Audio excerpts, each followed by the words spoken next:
प्रयागराज में माधव जी के अनेक स्थान हैं, बिंदु माधव हैं, वेड़ी माधव हैं और भी कई मंदिर हैं। यहाँ जो महात्मा जन हैं ब्रह्मा का निरूपण करते हैं, वेदांत की चर्चा करते हैं और दूसरा क्या करते हैं, धर्म विधि बरनहि, तत्व विभाग अर्थात जिस दर्शन में प्रकृति के तत्वों पर विचार होता है।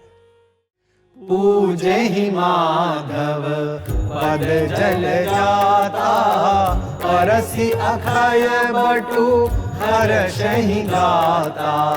भरद्वाज आश्रम अति पावन, परम रम्य मुनिवर मन भावन। यहां आकर सब श्री वेड़ी माधव जी के चरण कमलों को पूजते हैं। परम पवित्र अक्षय वट का स्पर्श कर सबके शरीर पुलकित होते हैं। भरद्वाज जी का आश्रम अत्यंत पवित्र, परम रमणीय और श्रेष्ठ मुनियों के भी मन को भाने वाला है, रुचिकर है। प्रयागराज में माधव जी के अनेक स्थान हैं, बिंदु माधव हैं, वेड़ी माधव हैं और भी कई मंदिर हैं।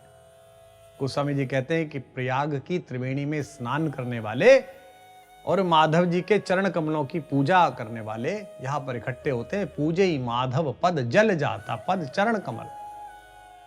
चरण कमल इसलिए कहा है क्योंकि भगवान के चरण उनके पद प्रयाग हैं। राम चरण अभिराम काम प्रद तीर्थ राज विराजय, शंकर हृदय भगत भूतल पर प्रेम अक्षय वट विराजय। और माधव जी का संबंध तो अक्षय वट के साथ है ही। वे अक्षय वट के पत्र पर ही निवास करते हैं। आप सबको पता है कि हम सब एक परम चेतना के कारण संचालित हैं।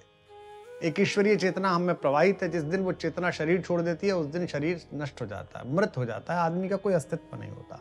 और जिस दिन ये चेतना प्रविष्ट होती है उस समय शिशु में प्राण आते हैं। हमारे यहाँ अवधारणा है कि प्रलय के समय भगवान अपनी इस संपूर्ण चेतना जो उन्होंने जगत में प्रवाहित कर रखी है इसे स्वयं में समाहित कर देते हैं। और इसी अक्षय वट के पत्र पर हमारे बाल मुकुंद वे अपना अंगुष्ठ, पैर का अंगूठा मुंह में ले लेते हैं। जिस दिन भगवान ने अपना अंगूठा मुंह में लिया प्रलय प्रारंभ हुई और वहीं से दूसरा कल्प प्रारंभ होगा। परसी अक्षय वट हर्षहि गाथा, उस अक्षय वट को स्पर्श करके ही जिसके नीचे भगवान बैठे हों शरीर पुलकित होता है, रोमांच उत्पन्न होता है। क्योंकि ये अक्षय वट है, कोई साधारण वृक्ष नहीं है। वृक्ष के रूप में स्वयं साक्षात भगवान महामाधव उपस्थित हैं। और यहीं पर क्या है, भरद्वाज आश्रम अति पावन, अत्यंत पावन मनोरम आश्रम है।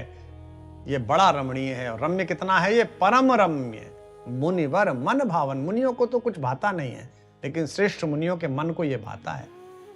प्रयागराज तो सबके लिए पावन है, किंतु उसी प्रयागराज में भरद्वाज मुनि का जो आश्रम है वो अत्यंत पावन है। अति पावन कहा गोस्वामी जी ने। और अति पावन क्यों कहा, इसका कारण अगली चौपाई में स्वयं ही स्पष्ट किया उन्होंने। तहाँ होई मुनि ऋषय समाजा, जाहि जे मज्जन तीरथ राजा। मज्जहि प्रात समेत उछाहा, कहीं परस्पर हरि गुण गाहा। तीर्थराज प्रयाग में स्नान करने जाने वाले ऋषि मुनियों का समाज भरद्वाज जी के आश्रम में जुटता है। क्या करता है, प्रातःकाल सभी उत्साह पूर्वक उठकर स्नान करते हैं त्रिवेणी संगम में। और फिर क्या करते हैं, फिर परस्पर भगवान के गुणों की कथाएं, गुणों के रस से स्नात गाथाओं का एक दूसरे के साथ वर्णन करते हैं, कहते हैं और सुनते हैं। प्रयाग में सब कुछ पावन है, लेकिन यहां अति पावन है। क्यों, तहां होय मुनि ऋषय समाजा। यहां ऋषि और मुनियों का समाज इकट्ठा होता है, धर्म चर्चा करता है। यह स्थान इतना रमणीय है कि प्रयागराज और दूर दूर से श्रेष्ठ मुनिजन यहां पर स्नान करने आते हैं। जाहि जे मज्जन तीर्थ राजा, वे भरद्वाज जी के आश्रम में ही आते हैं सारे के सारे। और क्या करते हैं, प्रातःकाल उठते हैं।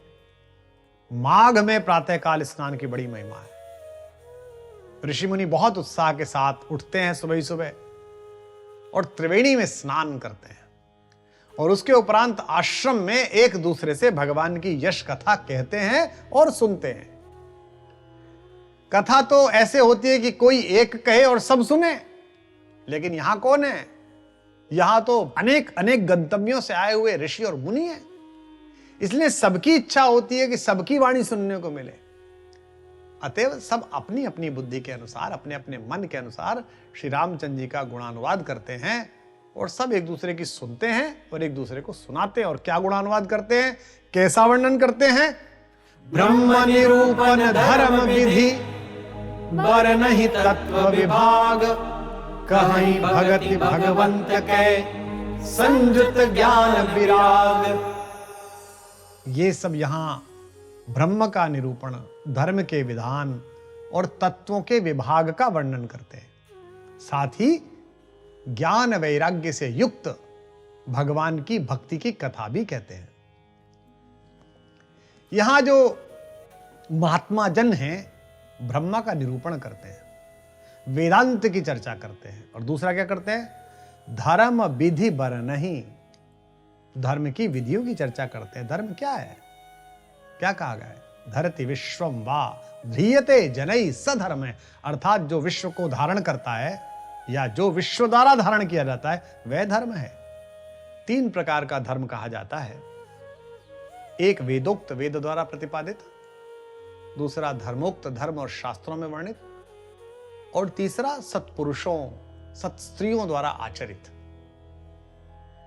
इस प्रकार वेद, स्मृति ग्रंथ और सदाचार, ये 3 स्रोत हैं धर्म का ज्ञान प्राप्त करने के। धर्म इसलिए धर्म है क्योंकि यह सबको धारण करता है। धर्म इसलिए धर्म है कि अधोगति में जाने से आपकी रक्षा करता है। इसीलिए भरद्वाज जी के आश्रम में ऋषि मुनियों द्वारा धर्म चर्चा होती है। और तत्व विभाग, तत्व विभाग अर्थात जिस दर्शन में प्रकृति के तत्वों पर विचार होता है। और क्या होता है भरद्वाज ऋषि जी के आश्रम में? कहीं भगति भगवंत के संयुत ज्ञान विराग, यहां भक्ति की चर्चा होती है। और कैसी भक्ति? ज्ञान और वैराग्य से युक्त भक्ति की चर्चा। क्योंकि ज्ञान और वैराग्य भक्ति की 2 आंखें हैं। इन आंखों से रहित जो भक्ति है वो अंध भक्ति है, अंधानुकरण है। जिस भक्ति में ज्ञान नहीं है और वैराग्य नहीं है, सुनने के बाद ज्ञान प्राप्त नहीं हुआ और जिन चीजों से वैराग्य होना चाहिए उनसे वैराग्य नहीं हुआ, तो किस बात की भक्ति है? इसलिए भरद्वाज जैसे श्रेष्ठ मुनि के आश्रम में ऋषि मुनियों के बीच जो सभा बैठती है उसमें वेदांत, सांख्य और ज्ञान वैराग्य से युक्त भक्ति पर संवाद होता है। पूरा वीडियो देखने के लिए संपूर्ण श्री रामचरितमानस के YouTube चैनल को सब्सक्राइब करें और बेल आइकन दबाना न भूलें।